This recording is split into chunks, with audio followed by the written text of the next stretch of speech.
is the functionality of this kitchen. It makes me want to be in here and make cookies, make bread, I was not wanting to be in the kitchen before. And I can't wait to get in the kitchen. I love to garden. Oh, that's great. And you can see it out there so well now, too.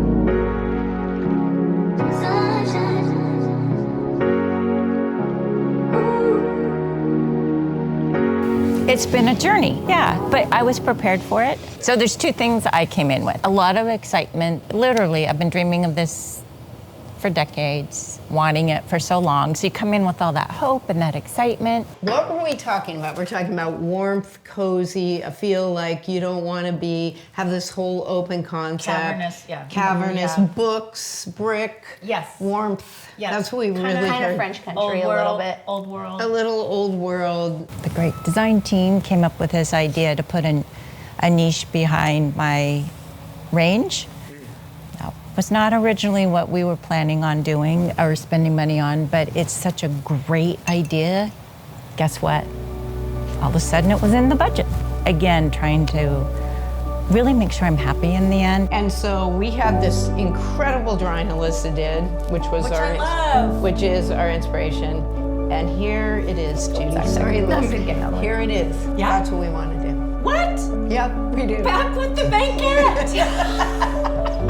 Well, I wasn't part of that conversation, so for me, the banquet's always been happening. I think it's really important when you're sitting with the design team to listen to them. They know floor plans, they know traffic flow, and I'm so glad I did. At least you see the floor. You have the luxury here really of having this much wider than a lot of our clients get. When we decided to take this wall out, we knew that island was going to grow. But then the biggest thing we discussed was when you're at the sink, you're working here and you're at the range, where should the fridge go? Should we slide it down here or should it sit this side more? So we decided to put it here and that this would be your maximum work area. Okay. Unless I'm baking, then it's all here. I have all my baking stuff here.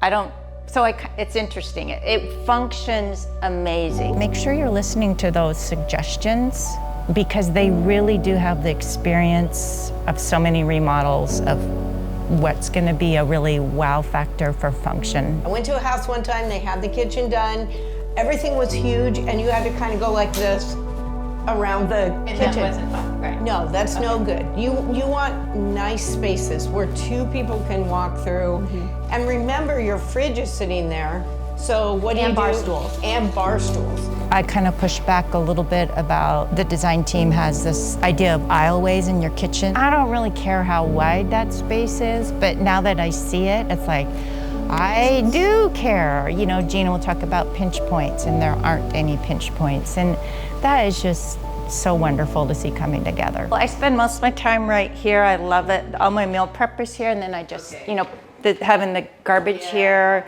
And then I have my, I love this, I have my knife. That's perfect, because then like chopping vegetables and things, then you have the garbage, but you're just right here for the veggies. Little side note here, I personally love melamine interiors. Any client we can do wood, we can do dovetail, we can do whatever, solid wood, plywood, anything. I love the model of Northland Design Build because if anything does come up during construction, the project manager has at his disposal the designer and they can talk back and forth really quick and I can just stay out of it. So that's just a great partnership to have between the design and the build team. Did you ever consider polished marble or were you always kind of going for the I like the hone. The polished, you know how when you walk down in the morning and you see the light across it, you really get a mirrored image on polished. And that's where that lemon will etch. Do you want to talk about the OG edge? Back in the 90s, we were doing tons of these. It was a big thing. Oh, really? Yeah, this 8th East edge, really popular. And we just did the regular corners. We just had people who have grandkids ask for a half-inch radius right here. This is the thing, you have to know going into it, there are going to be bumps. And there's going to be unexpected things. You just have to know that. But you also have to trust and know, and this is what I love about Northland, is they're gonna get you over those speed bumps and you can trust them 110%. Rest assured, I mean, that's why I picked them. I trust them And I know their quality of work is gonna be something I'm just gonna enjoy for years to come. Hands down, I believe that.